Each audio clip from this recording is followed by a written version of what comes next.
Oh my God, Mark. We look like...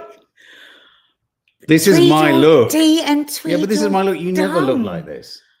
What do you mean? I always look like this. I've always got a cap on every other day and my stupid fucking glasses and my stupid face. If this is your first time to our channel, why do you look like someone from Florida? I know. We are not brother and sister. We are husband and wife. We're not twins.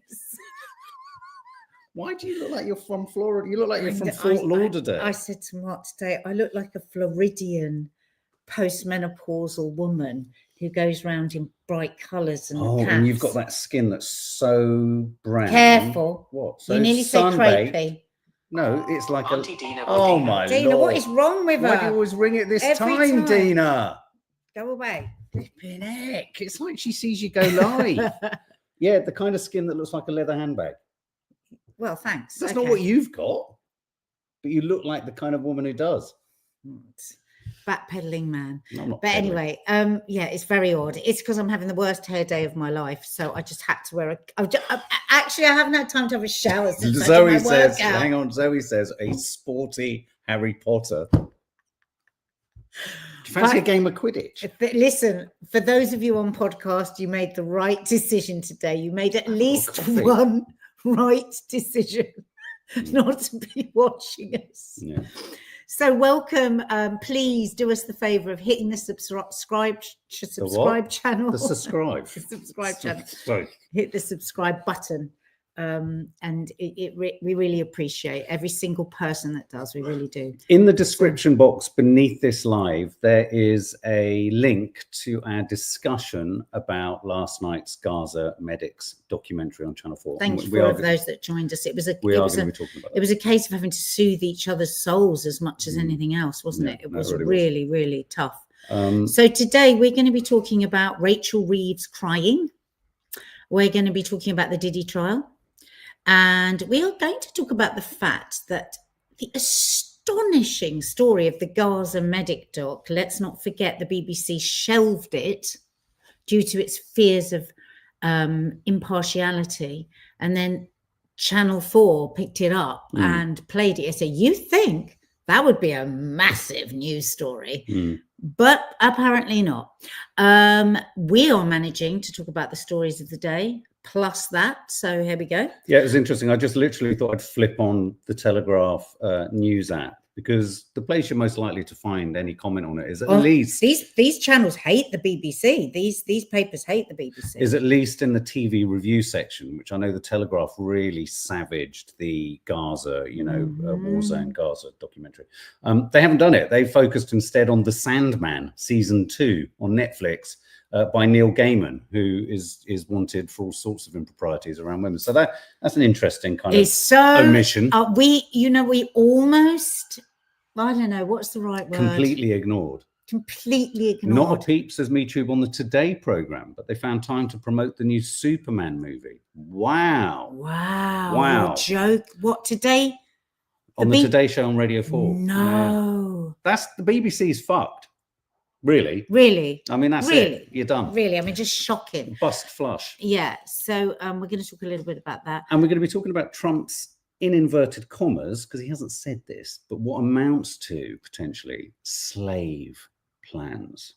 I kid you not. It's so shocking. When you dig and into if it this hadn't story, been for the fact that I was watching the clip on a different program, we wouldn't have been having this discussion, because I hadn't even thought of it. Now, I had the great misfortune of listening to Nick Ferrari for about an hour and a half. I don't know how you do it. Yeah, and it's really hard, because he must contribute single-handedly to road rage across the country. I mean, he literally is one. Anyway, Rachel Reeves crying was an astonishing moment in politics and in terms of public servants and what, some mornings I wake up. This is one of those stories that, as I was thinking about it and listening to lots of people phoning in about it, it's an incredibly, I hate to use this word but it's a very rich subject, this, because it speaks to so many different, complicated, sometimes contradictory emotions about, seeing anyone cry, women crying, a person in a position of power crying, and then listening to lots of people phoning in and actually feeling absolutely nothing, because she is very much perceived to have been the wielder of a chopper that has hurt so many people's lives. So a lot of people really, so it's quite complex. There's multifaceted and there's many aspects to it. But then I thought to myself, isn't it weird how every day there's something we've not seen or experienced before? And so the Chancellor crying during Prime Minister's questions yesterday visibly sat alongside Keir Starmer, visibly upset. Visibly, tears. I'm going to show you the clip. Tears. Let me just show you a still. This is a still of her. And let me show you the full clip. Do bear with me, because of course this is from a feed from Parliament. They don't cut back and forth when one would like to, because they're not supposed. You know this. Their charter to cover the House of Commons is not to edit based on emotion. So, like, just because something was interesting was happening with Rachel Reeves, they weren't to cut to the close-up. Do you know what I mean? There's no vision mixing in that sense. But this is the clip. Our outstanding British Transport Police for everything that they do to support.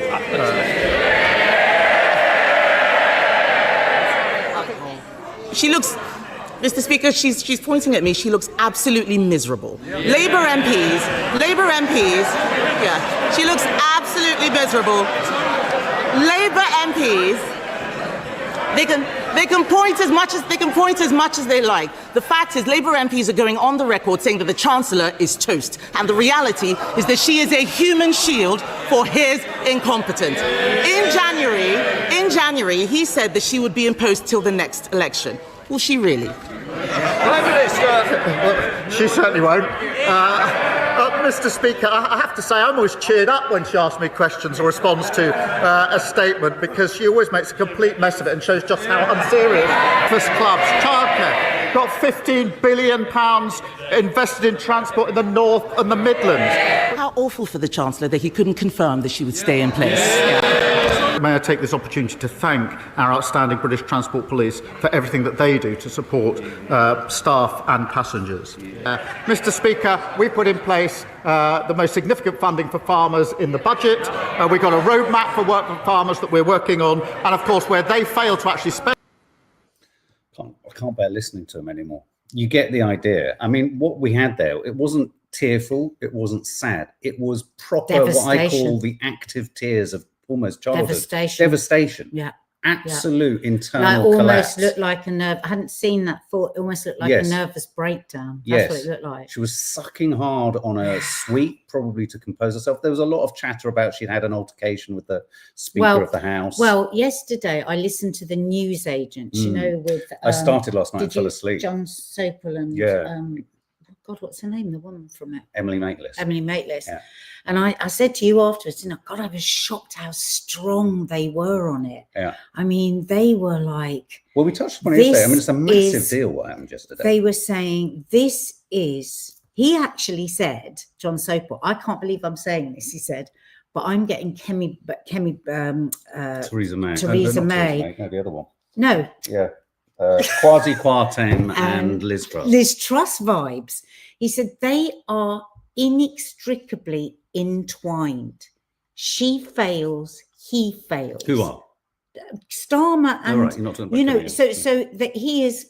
I mean, they were talking so strongly in that he's lost all his power, that this is a complete and utter disaster for him. Yeah. That this could bring him down. Yeah, no, well, I do think we kind of stressed how shambolic the situation was, because for a leader of the Labour Party who has such a strong majority, I mean, he has a strong majority in the House. Yeah. His majority, lots of people, I mean, sorry if you're not into the kind of details of politics and electoral politics, but the majority he has with a lot of his new MPs is incredibly slim.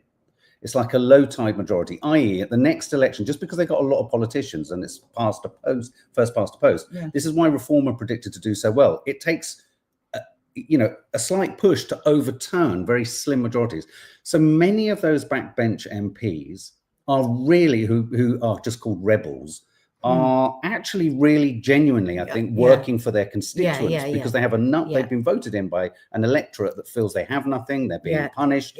They need help. How could they? It's not like the Republicans in America, where they just don't give a shit. No. These are people that know they cannot go back to their constituents with this with these proposals. And what it's revealed is the lack of strength he's got. Yeah. But by all accounts, in the corridors of power around this, it was total fucking bedlam. Yeah, well, this is what they were saying Bedlam. on the newsagents, and they were saying, I mean, I don't understand enough about the workings of politics. It was all this like huge trouble they'd be in, that they hadn't gone and they hadn't like used the whip and explained to them that like, just get this passed. And then we'll make this question yesterday. So, and anyway, in the middle of this, of the newsagents yesterday, they then said, oh, something has just come through now, because originally they said it was a personal problem. Yes. Yes, her sister led her out and right. said this is a personal problem and there'll be no more discussion about it. And then it came through that actually she'd had a bit of an argument with the speaker. Now, and she apparently in that exchange she said, I am, and she shouted this at him, I am under extraordinary pressure. Because there was some detail. Yeah, some detail that she'd overlooked. But literally, Emily Maitlis was looking at John Sub. She goes, I'm looking at you. And you could tell she agreed. You don't believe a word of this, do you? And John said, well, no, I'm sorry, I don't. He said, I just don't believe it. And, you know, for them, that's quite out there, isn't it? To say something so. And the thing is, well, how I was left feeling with it is, this isn't going to wash. You can't give one excuse and then say it's something else when you've got a job of such responsibility. Well, not only just fudge around this. What has happened? If, say, it could be something really tragic, that she's lost somebody really close to her, or she's suffering from depression, or whatever it is, I don't think it's something that you can just. I don't think it is something cover you can up. Ignore. The other incidental detail, because she's the Chancellor. What you have to understand, the Chancellor, certainly of this country, and financial people in other governments around the world are under hyper focus by the stock markets and the financial markets, because they're looking for any sign of weakness, of fear, of worry, of a lack of control. And yesterday, £3 billion was knocked off the value of the pound across, how they quantify that is very complicated, but across all the kind of financial sectors. But AM mentions, because as they always say, the thing the markets hate the most is uncertainty. There's always fucking uncertainty. Yeah. AM says, why wouldn't she leave and cry in the toilet like a normal person? Which I think speaks to a little bit of what you were saying. So that's interesting, Anne, because I look at her and I see the lip going and everything, and I am like, you know, we just cannot know, can we? We never know people's private hell. We never. There could be a whole load of other things that are personally going on, and then you're at work and you just lose your shit. I totally get it. But I think the thing that is odd is that, like, you've got the world's cameras on you. You know you are in this position of such responsibility and the focus on you. But we're going to talk about it, would be getting out there as fast as I can, because then you can make it. So you can save a diary, you can say anything. And I said to Mark, I totally could be wrong in this, but there was a look of feel sympathy for me. Did you feel that? And I don't want to feel that. I don't want to think that.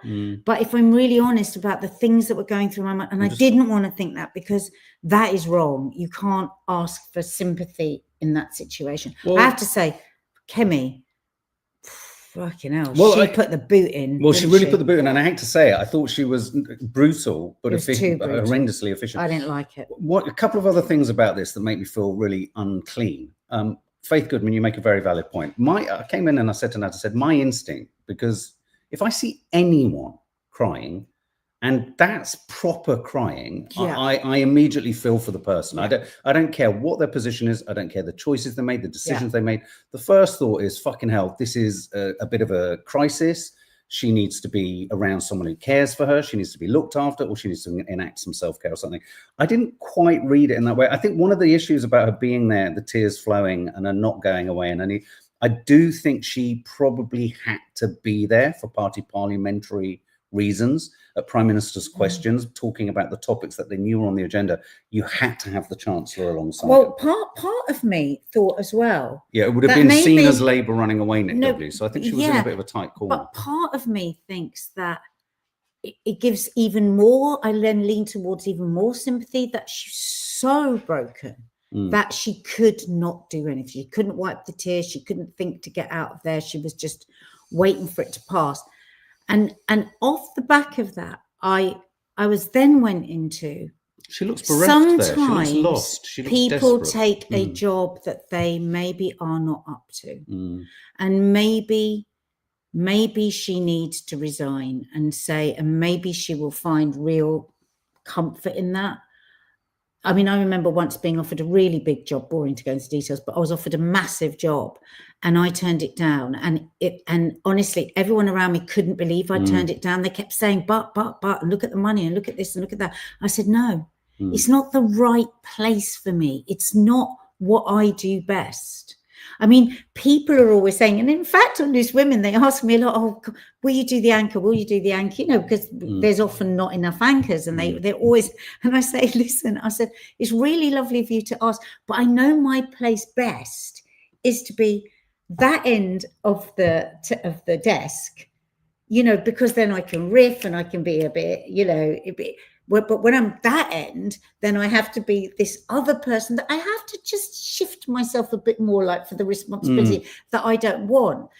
And people can never believe it. They say, well, why wouldn't you? What? I'm not talking about, well, this will end up being a line in the papers. Ladgers off anchors. No. It's not that. I'm talking about when the anchors aren't on and they need an anchor to replace. I am better at being a panelist than being an anchor. And I think too often people take a job without really being honest with themselves, whether they're up to it. I agree. I think everyone has found themselves. You'd be lying and saying being an egotistical wanker if you pretended you haven't been in a job or in a situation or a set of circumstances that are a bit beyond you. You've perhaps bitten off more than you can chew. You're perhaps having a back. It's out of your experience zone. I think it's really tricky. And again, I mean, I have been really outspoken about how much I cannot tolerate Keir Starmer or Rachel Reeves. I also don't like their tone, their manner, the automaton-like nature with which they deliver their news. I don't like their style of governance. I don't like their charismatic or lack of charismatic approach to what they've done. All of that put to the side, I see her distress. I feel a human compassion for her. But going back to your thing about perhaps she's in a job that she's at, with all due respect, I mean, if you're a politician, a careerist politician, and your goal is to get into government to do the best for the country, whether you agree with it or not, how they do it, and you're offered the chancellorship, you're going to take that chancellorship. I mean, I don't think this is necessarily someone going, you don't have a moment at the kind of opportunity of being offered it and thinking, maybe this isn't for me. But the chancellor is it's maybe she's discovered she's too deep into a problem that's irresolvable. That can happen. And this is something that I think speaks to what I don't like about party politics at the moment. I think we're in an increasingly impossible financial, societal funk. Okay, well, maybe not at the point of accepting the job or not, but it's okay to say, wow, I am out of my depth. It's okay to say, yes, it's going to be humiliating, yes, but to throw good money after bad, as they say, this is only going to get worse and worse and worse. How can she recover from this? Well, she has this morning. This is an image of her speaking at 9 a.m. this morning, trying to smile. No, yeah, but I mean, how she hasn't referenced it at all. But people aren't going to respect her, are they? After this, I mean, I think one has to mention it. I feel sorry for her. I feel really sorry. She's got to own it. I also think she's been stabbed in the back by Keir Starmer. I don't like Keir Starmer at all, and I felt there was a little bit in the way she was looking at Keir. There was not a romantic connection, but I think we underestimate the Gordon Brown, Tony Blair-esque close proximity of the two. They have to be quite close, and I think she feels and felt in the corridors of power that she's being cut adrift. Do you think, though, to be fair, could he possibly have just got taken away with the way he was going to answer Kemi and missed out the bit where he said, of course she's going to stay in a job, because then they did make a statement. He has said that. This morning he made a statement saying, I was totally unaware of how upset she was. I was so No, I'm not saying that. You could see, because she was behind him. He didn't know. But the whole thing was because he didn't confirm to Kemi that she was going to stay in her job. He's an experienced enough politician to know what he should or could have said. And the thing is, that is horrendous, isn't it? Because he can lie about other stuff. Why didn't he just lie about that? And then if he wanted to get rid of her later, do it. Someone else said, I saw a comment go up earlier saying, why is the story all about her crying? It's not the only story. It's a big story. If your Chancellor is sobbing uncontrollably, virtually, in the House of Commons, you're going to talk about it. And it's tied in with the disastrous, bill. It's all tied in, isn't it? The pressure is building. So my takeout from all of it is, I don't think Keir Starmer's going to be the leader of the party. I do keep hearing Angela Rayner is in the background making maneuvers, as they call it in military terms, with various parts of the party. There could be a shift. I think the only thing the Labour Party could do, this is my argument for the Labour Party, they are with reform chomping at their heels, they're at an existential point with people like Nadia Sawalha off the telly joining the Green Party. They're at a point in their evolution where they've got nothing to lose from resetting and pointing back towards what they were much more of around Corbyn. Exactly. And I think Angela Rayner might be the person to be able to do that. They've got nothing to lose from kind of pivoting, I think, more to the left, because no amount of trying to grab the territory of reform is going to get, you can't do reform's job better than reform. That is a fact. You cannot try and appeal to a reform voter better than reform. And the weirdest situation this morning was a soundbite from Nigel Farage saying he thought Starmer was brutal with Rachel Reeves. I know, but I mean, when you've got Nigel Farage feeling sorry for you, you're in trouble. Fucking hell. Anyway. I mean, I just don't know anything about chancellorship and how it works or anything. I mean, there was all this stuff about her not being her CV being a bit which was all very misogynistic at Sorry, the time. Zoe says it's all Kneecap's fault. Should we talk about Glastonbury? It was all there was a lot of misogyny around Rachel Reeves, to be honest, at the beginning as well, because how many of them were actually qualified enough, these politicians, to do what they do? But I mean, I suppose that's why I'm sort of wondering, was the job above her? Like for everybody, is this job above you? It's not just Rachel, it's so many politicians, because just wanting to be a politician, just getting to where you get offered the job doesn't mean you're good enough for the job. No, and we hear many times, unfortunately, Nick Ferrari is very good at it. You hear many times ministers across their department haven't got a fucking clue what they're talking about. Exactly. And the thing is, I think sometimes you've got to know what you're good at and what you're not. So moving on, Sean Diddy, not a lot to really say here other than the verdicts came in. There was a bit of a wait, a bit of a pause. He's been found not guilty of the most serious charges. He's been convicted on 2 lesser charges of transporting prostitutes. I'd have thought transporting prostitutes is sex trafficking, is that it? Well, I was wondering this. Does it just literally mean they arrange for them to come to the hotel and then go back? Maybe because Cassie, his ex, because I listened to the first couple of days of the trial, where these are the artist's images, where she was giving her evidence, and it was so like puke making. I mean, it was just disgusting. The battering, it was just awful. I couldn't actually listen to any more of it. So let's just give you the facts. Sean Diddy Coombs has been cleared of sex trafficking his ex-girlfriends through a decades-long criminal enterprise. He was convicted on 2 counts of transportation for prostitution, but cleared of the most serious charges, including racketeering conspiracy and sex trafficking. That means he won't face the possibility of life in prison. No, I mean, so there's nothing there from what that woman went through to give all that evidence. No, when it strikes you as curious, given that awful footage in the hotel and everything. I mean, I know that event wasn't being charged. He wasn't being charged. When you think of like the FBI and all that stuff of them going in for weeks and years. Well, I mean, I'm sure there's many people saying, "Is this?" But it's a jury. I mean, how much of a cover-up to get all the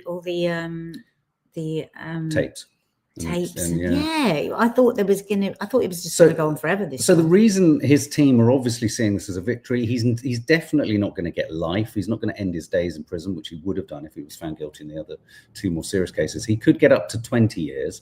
This isn't the court artist's image of Diddy at the moment that the charges were his charges. The verdict was announced, on bended knee on his chair, praying. So yeah, I mean, I was sort of strangely surprised how quickly they kind of moved through everything. Zoe, the podcast gets worse now. I was absolutely horrified. Why are you listening to that? Don't listen to it. It's too much for a female brain to take in, because we're scared enough. MSC, nobody believed Cassie because of the text she sent.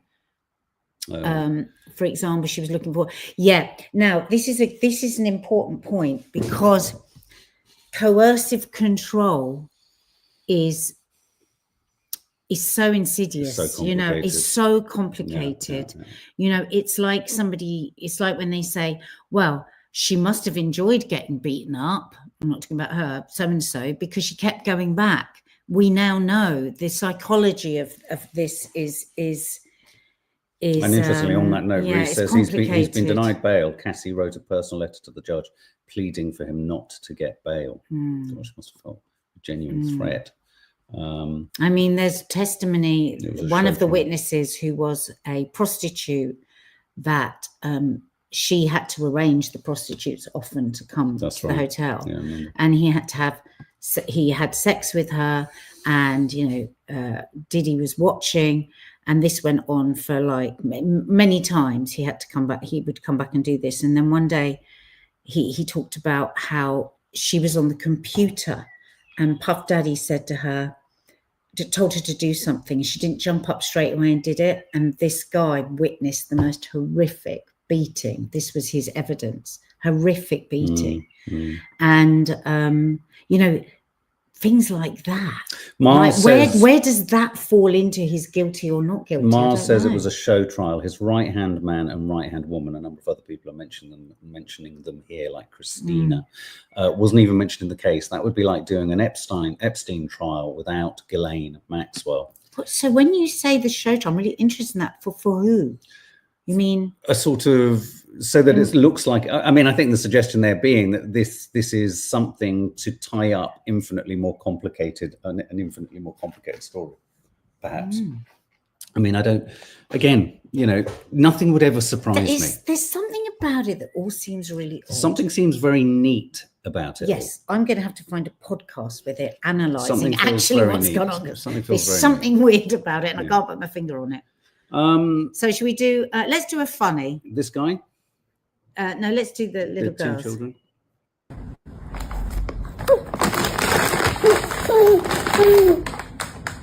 Very informative. That's good.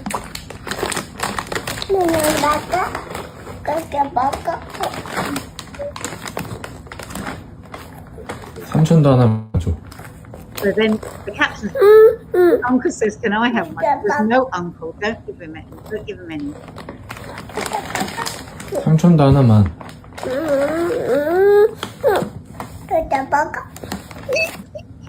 Look at this look. I watched that so many times.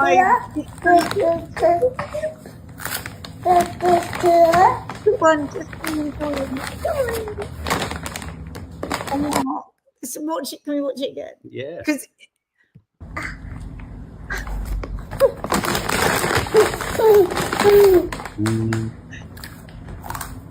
that's good. he's going to lose himself in it. Fall into it. 삼촌도 하나만 줘.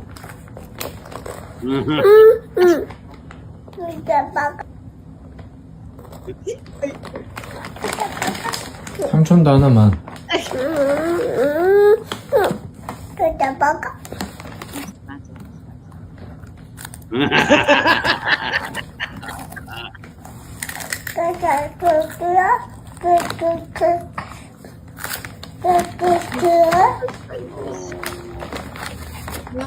Oh my God. Oh, Such innocence, such sweetness off the back of such horror. Sorry about aren't that. they just adorable? May Edmund says it's the curly cooks when little. I soothe my heart with kid videos. I literally do. I just go back to the innocence and the sweetness very cute. Human beings are born with. Trump. Let's talk about Trump. Trump floats idea whilst at Alligator Alcatraz regarding the use by farmers and hotels. Just regarding the use of migrants. Just have a look at responsibility or owner responsibility, where they're going to be largely responsible for these people. And they know these people. They've worked on the farms for 15 years, and all of a sudden, so I have a great, Ron does, Christy does, we have a great feeling for the farmer and for others in the same position. And we're going to give them responsibility for people. And we're going to have a system of signing them up so they don't have to go. They can be here legally. They can pay taxes and everything. They're not getting citizenship, but they get other things. And the farmers need them to do the work. Without those people, you're not going to be able to run your farm. Owner responsibility? Like we literally did a war and we settled this. You're not owning people in this country. Like, we don't do that. So just to clarify, what you're saying there is that farmers and some hotel workers, small businesses, have owner responsibility for migrants. This is plantation slave ownership. This isn't even the thin end of the wedge. But you know what, guys? When I watched the clip and I was like, oh, here we go. He's having to do a rewind because he can't manage without migrants, of course, which is what everybody's been saying. You know, they are a workforce. They pay their taxes. Like migrants around the world. You know, important for economies and all of that. It's a two-way street. And I thought, he's having to rewind. And then Breaking Points, follow them on YouTube. They're a really good YouTube channel. When he said that afterwards, I was like, oh my God, I hadn't even heard it like that. Because we did this. We had a war over this. We don't own people anymore. That's what he's fucking talking about there. YouTube makes a really good point. And this is something I genuinely believe about the whole capitalist structure. Slavery never really went away. There is servitude, is it indenture? You know, I mean, this idea of being owned. I mean, but I'm sorry. Look at employees on 0-hour contracts. I mean, you know, okay, the ownership of the system means that you have to keep going back into the 0-hour contracts because you've got all your other responsibilities. The system is fucked. The system is creaking. Lots and lots of content online by lots and lots of not just rabid communists saying capitalism can't keep going up. I mean, even Elon Musk, I mean, for whatever you think of him, when he published that image of America's national debt, incredibly compelling post on X last week, and you saw how rapidly it's going up, and he rightly says there comes a point where this debt gets called in, whether you like it or not. That's what I don't understand. At some point, something now. Yeah. I have a horrible kind of belief that the way in which debts and everything ultimately become resolved is through conflict and war that forces countries and civilizations to kind of ground zero everything. I always say, couldn't we just all go to zero and just start again? So because is it? It's not even real money. Well, yes, they can, but the way they go to ground zero, whenever you've said that, I've always thought, what a reasonable, rational, sensible thing to suggest. Even Nigel Farage suggested it at one point. He's another reasonable, rational. I know he must have had a chill pill in the last 24 hours. But the point is that I think the way they do ground zero is through conflict. And that's just terrific. But this is, as Reeves says, this is Project 2025 being actualized on a daily basis. So you know, there's been varying. You know, there's a kind of slavery, but this is terrifying. Like going way back. So glad I heard that sentence afterwards from that presenter, because I was like, I wouldn't have heard that. No. Because it's so unimaginable. Yeah, and also I think that's really interesting that you should say that, because I think what's very pernicious, Machiavellian, sinister in the language that's being used, it's happening in the Gaza-Israel crisis too. If different language is used for doing similar things in history, you can, because unfortunately the vast majority of people don't want to inquire in enough detail, you can get a lot of this shit right through. So he had Make America Great Again, another, and in smaller print, I don't know, it was something like another great idea or something. There was an extra bit to MAGA on that cap. Really? If you see if you can get I've taken it down. Is it lube me up? No, it was something like another great idea. You know, it's like, were you messaging there? It's like, this is the slavery bit. Bringing the slavery bit back in.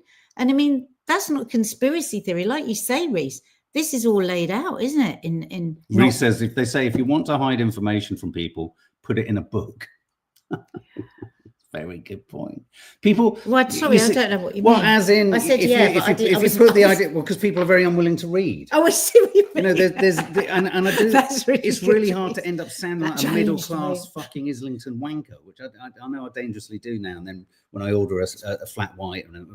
Or when you're in a woods talking about. That's the vlog coming up. Oh my God, the most shame vlog is coming up you've ever seen. We are so embarrassing. No, I forgot what I was going to say. Yeah. No, like when he said about the book, and you said, I mean, I don't want to sound like, oh, everyone has a burden of responsibility to fucking inform themselves.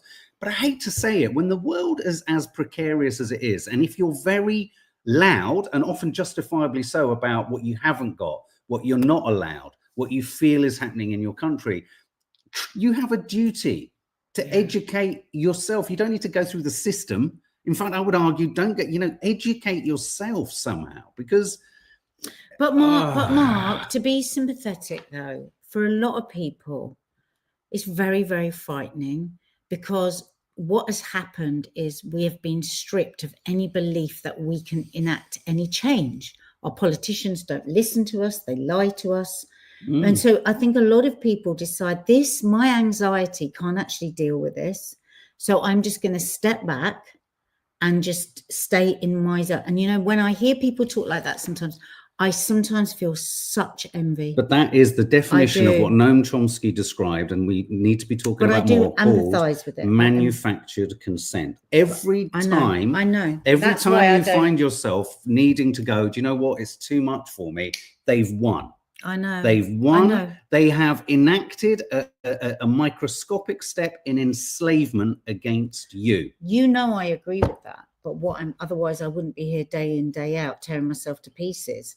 But I'm just saying that we have to have empathy for people that feel that way, it's just too much. I do. And this is where I feel you need politicians who are fighting for those people, because then that's how we bring people back in. And that's probably a good moment just to introduce a short clip. Jeremy Corbyn is potentially launching his own party. This could be encouraging. One of the things that there's been a lot of talk about is whether you will turn your alliance of MPs into a formal party, and whether you're thinking of contesting the next election as a formal party. Where are you on that? The alliance group of MPs, 5 of us, have worked very hard and very well together over the past year in Parliament, and we're coming up to our first anniversary. But there's some data that shows that if you did launch a party, you might do rather well. Well, exactly. So next time you ask questions, ask about the alternative of a left independent party, of a socialist view that's being put. So are you going to create one? Let me finish. You're so excited. You just want it to start, don't you? We haven't got long. The reason I'm pushing is we haven't got long to the end of the podcast. That's what it is. There's a lot of people all around the country in different independent groups. You look in Birmingham, look in Liverpool, look in Southport and so on. There is a thirst for an alternative view to be put. I'm working with all of those people. That grouping will come together. There will be an alternative view, and there will be an alternative put there, which is about a society that deals with poverty, inequality, and a foreign policy that's based on peace rather than war. And would you like to lead that group? Only. I'm here to work. I'm here to serve the people. I I like Jeremy. Sometimes get really frustrated. Sometimes he does. He does take too long. But it's good news. He's literally everything he says I agree with. I was totally wool pulled over eyes in that moment where I actually joined the Labour Party because of Corbyn. And do you remember, I elected him. I voted for him as leader of the party, and then got disenchanted with him around Brexit because I just felt he couldn't be clear. I just wanted him to be clear. But again, maybe even on things like Brexit, things aren't clear. Don't do the dance. So are you going to be the leader? Yeah. You were doing a dance. Don't start dancing. Yeah. We want straight talkers. Okay, let's finally talk about the documentary last night.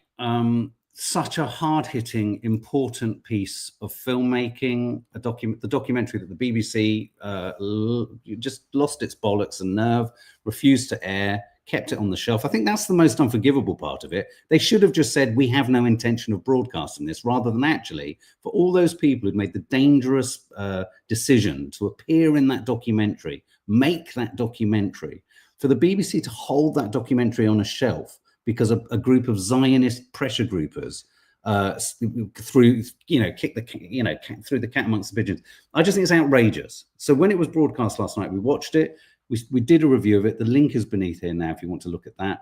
I know a lot of people in the world are struggling to be able to view it. I think if you subscribe to Zeteo, Zeteo News, you can watch it there. Do watch Zeteo News as well. It's a great channel. And if you have Channel 4, it's still on. I know some thought it wasn't there. It is. The link is underneath actually our review discussion last night. If you click on the description box, you will get the direct link to the Channel 4 iPlayer where you can watch it. What is just breathtaking this morning is the silence, though. Silence. If that doesn't tell you everything, when we've just come out of the storm of days and days of talking about a singer and a chant, when also in that amount of time 300 more people were murdered, it tells us everything. They have lost all credibility. All credibility. How can you not mention this? Because you get so airy. There are genocides going on all over the world. There are atrocities going on all over the world.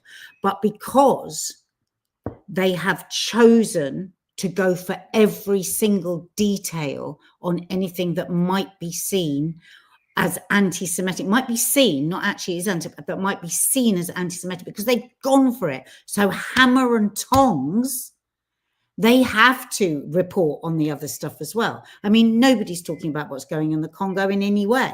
So, it's not, when they ignore it, they're ignoring everything. But they're not. In this, it is the most one-sided, obviously one-sided, funnel of information, isn't it? And it's incredibly manipulative. It's self-aware what the mainstream media, with the exception of The Guardian. The Guardian put up a review last night saying this is crucially important. 8 minutes after it aired, their review went up.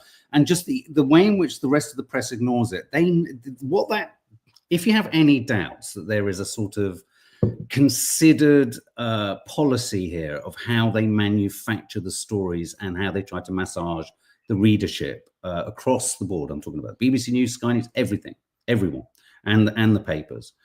It's what they choose not to home in on, what they choose not to give any air or oxygen to. If they had to talk about this documentary, even to say, but it proves that some of the doctors supported October the 7th, they would also have to open their eyes to the absolute inhumanity of the disproportionate genocidal destruction of the Israeli army. And of course, none of them want to do that. So these are choices that they make, so that they don't want more people seeing this. They don't want anyone to see it. I mean, there's a little bit of discussion happening online that Channel 4 were a bit cheeky shoving it on so late. They should have brought it forward. No, because it was too brutal. But I think Ofcom, I think they had to I mean, within 2 minutes, we were like, okay, this is why it had to be on at 10 o'clock. I mean, it is absolutely, we were shocked. And as we said last night in the discussion, of course, this is all what we've been watching over the last 2 years, but to see it on the bigger screen, because of course, we've only ever seen it on our phones, and a couple of people last night in the discussion did say they had to stop watching it because it was just so awful.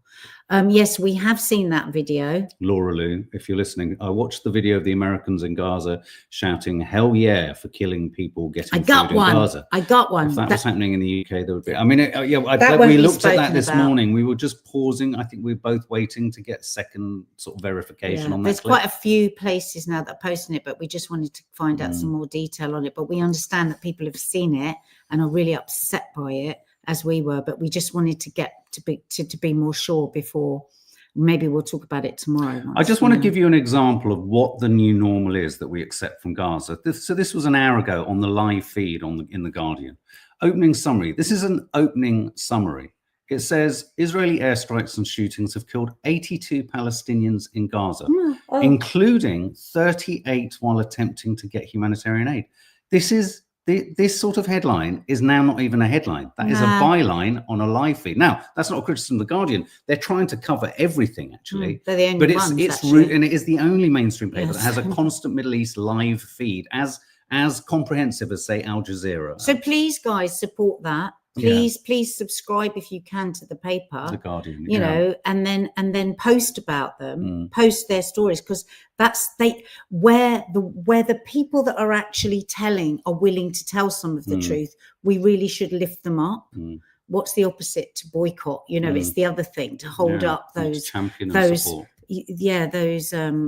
businesses, you know, I'm looking all the time for businesses. I want to buy products from people that aren't engaged in and aren't giving huge amounts of money directly to arm this war. And you know, The Guardian, it's like they've done a good job. And Nick X Core 74, look, no publication has a spotless past. Absolutely. So I agree. We get that pain. I don't trust The Guardian, Mark. They push the anti-Semitism narrative. Get it against Jeremy Corbyn and the Labour Party. I haven't any time for that disgusting media outlet. But look, we don't trust. It's not about us trust, but it's about if they are the only ones that are doing any stories on it, and we get that strength of feeling.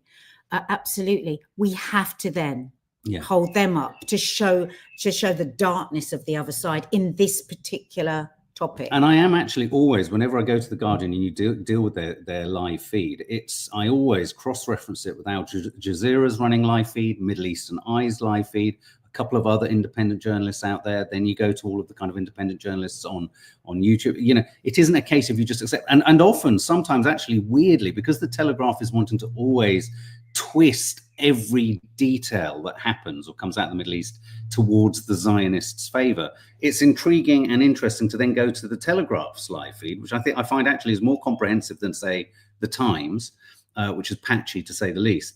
You go to the Telegraph, you don't agree with a thing it says, but you get the actuality of what's happened confirmed.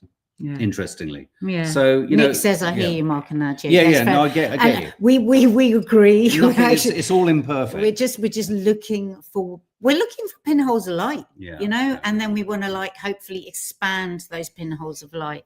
That is so true. Who was it? Somebody there just said they won't say. Was it YouTube? They won't say Israeli airstrike. They just say airstrike.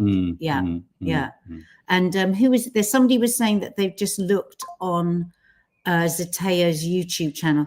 If you go to Zeteo's, it is a bit confusing. Website? I have to say, is it a website? The website will go to their Instagram account. Yes. Because I was a bit confused because I think they also bought it as well as Channel 4. Yeah, they did. I don't know. So maybe there's a little bit of a lag between when, but yeah. And there are all, just to reiterate, there are all sorts of little developments that will become much more significant. For example, I don't know if you saw yesterday, the US demanded that Hezbollah downed and demilitarized all arms. And the Lebanese government, which isn't Hezbollah, were incredibly angry that the American government had demanded this of Hezbollah and still wasn't demanding that Israel observe the ceasefire terms with Lebanon. Trust me on this. The incoming diplomatic ties that are about to emerge between Syria and Israel were always part of the plan when this guy who's now running Syria came into power. It's not to say he's not better than Assad before him, but you watch. Regime change has happened in Syria, and it is a regime change that suits Israel, because Israel will soon have officially been given by Syria as part of diplomatic relations the Golan Heights, which is like one of those frustrating situations where the United Nations is still, holds that as an illegal land occupation. And then the person who's invited to the party gives away, or the person you've been defending gives away the thing you've been defending them for. There's nothing worse than that. And so this is happening behind the scenes. Lebanon have put in a sort of a complaint to America saying you cannot be telling Hezbollah to demilitarize when you haven't asked Israel to stop breaking the ceasefire. Mm-hmm. There's so many details. Israel is expansionist and expanding. Mm-hmm. This isn't about dealing with one event. Sarah, are you the one that I was chatting to at the Beautiful Tales who had also met on the march? Is that you, Sarah? Mark, this is the lady I told you about after the march, the last march where I met her. And and she wanted to say how much that we help her. She doesn't have a lot of people that she can talk to about Gaza. I think that's you. You know what, Sarah? It is a real mental health challenge, this, daily. Even my mom, who's the most stoic of people, was a bit teary on the phone this morning. And my mum's never like that, is she? But just with not knowing what to do with the rage and the injustice that sticks in our throat. It is really, really unbearable at times, to the point where we feel like we want to escape our own body. We don't know how. So what I would recommend is a total break from it for a few days, and do easy, simple things that you can have gratitude for. Maybe that's taking a walk and really being mindful over a cup of coffee. Last Sunday, I took the total day off for it with it, and it did so much healing. Walking, exercising, watching a brainless show. Like last night after we did the live, I said to Mark, I need total shit on the phone, on the TV. And you were great. You could feel that I was so distraught. And we watched Below Deck, and to just empty out, to zone out, because you don't want to turn to alcohol or food or all these other things. But actually for us, what we do is we watch shit TV, we watch reality shows, we watch just nonsense, because it just like, and whatever that is, maybe it's to read a book. Maybe I'm seeing Jurassic World later. Yeah, you know, whatever, find something and take a few days off from it. Listen, if you're running a marathon every day, which, let's say this is an emotional marathon, this is a moral marathon every day that everyone is running, you would not run day after day. You would give your body a break, and you would know that in giving your body a break, you're also strengthening it for the challenge in the day ahead. And I think we're all trying to work out, where are those pit stops that we can take, that we can pull into. We all feel guilt. We can all feel guilt at those points that we stop, because we have the luxury of being able to stop at all.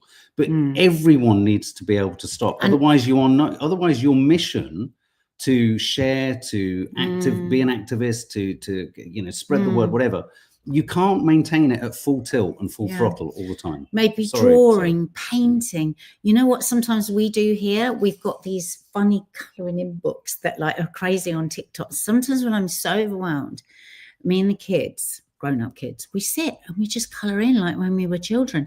Sometimes doing something really simple can just take you away from it. But it is important to step away from it. And my God, we need to take that advice more. Yeah, you're reading that? I wanted to put something up. Because I really, really do feel for, Laura says here, because I know there's a lot of other people. My husband is into the news, but he follows the mainstream media. I tell him things I learn from here, and he thinks I'm speaking nonsense. It's hard when you know the truth of it. I cannot that is so difficult. Begin to imagine how hard that is for you, because just 1 second. Because if Mark and I weren't so aligned, I just don't know what would have happened. I mean, if I were to try and imagine a world where Mark was just saying, "Oh no, I can't look at that," I can't imagine the loneliness of that. So, wow, I'm so sorry. So difficult. It is so difficult. You know, who is your husband? What's your husband's name? Because maybe we could say to Laura's husband, you know, just take a look for her. Take a beat for her. Just take a look for her. Just look somewhere, anywhere, but just for her, because trust us, this will be extremely lonely for her. You're not engaging. And you know what? It can bring you even closer together when you really align. Solidarity, like I keep on saying, is about being shoulder to shoulder with somebody else, fighting against something that doesn't necessarily affect you immediately. That is beautiful. People don't understand how beautiful solidarity is. And you could, you know, you can improve your relationship so much by pulling together for something that you can both believe in. And you know what's really amazing? In a relationship, if somebody says, and we talked about this in our podcast last week, if somebody said, you know what?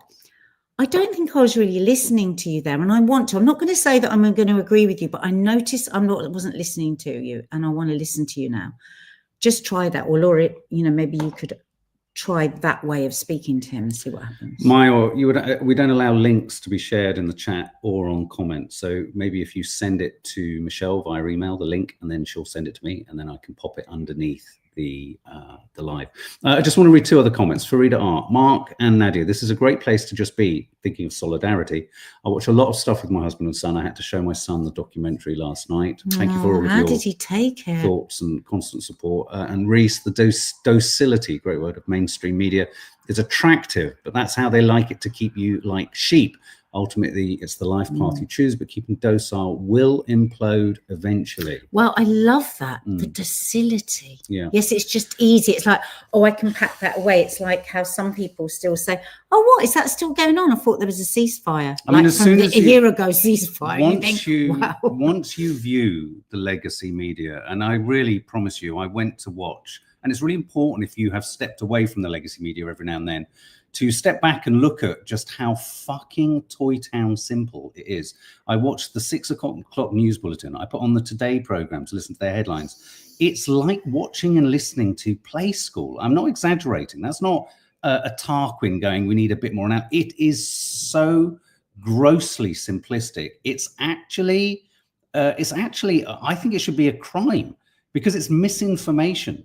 It's in the lack of detail, context, explanation. It's a dereliction of journalistic duty. And I do think, you know, for all those journalists who run around screaming, oh, impartiality means I can't say anything.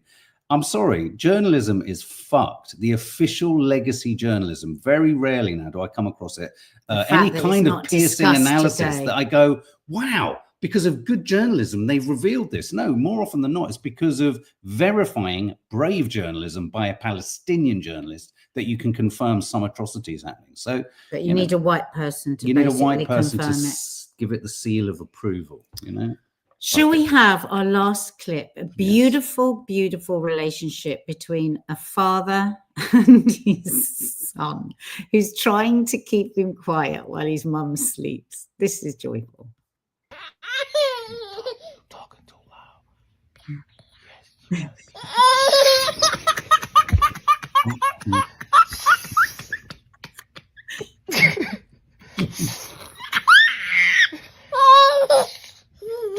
Talking too loud. Yes. I'm gonna go find your Patsy, okay?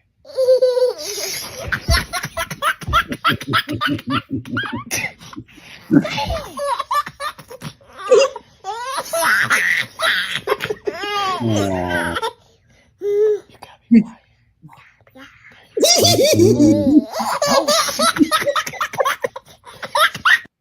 I love the connection between a father and a child, when the child knows that when the father is pretend cross, they know there's nothing to worry about whatsoever. And the funny thing is, you know, when a child's laughing like this, we've had situations with our children when they were little where you do actually have to stop doing it, because they would actually go on forever. Yeah, they could. However joyful it is, it could go on forever. Absolutely, absolutely, so wholesome. Anyway, lovely way to end. Okay, guys. So as ever, do subscribe if you haven't.